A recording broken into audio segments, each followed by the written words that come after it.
मट्ठा करो किवे जी भाई किराया दो और भाईजान ने तो सन किया जा मकान दिता है ते सारी रात किए रच देन नहीं और 1000 रुपए दे विच नरगिस ना ची।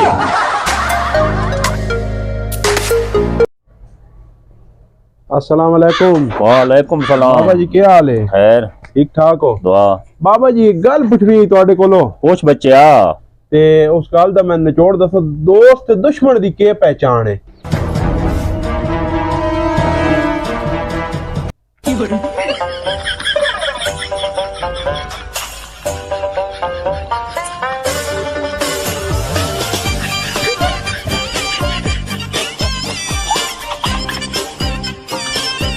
पता नहीं बच्चा। अस्सलाम वालेकुम बाबा जी। वालेकुम सलाम। वालेकुम सलाम। वाल सलाम। पुत्रा भूतरा नहीं है देने मैंने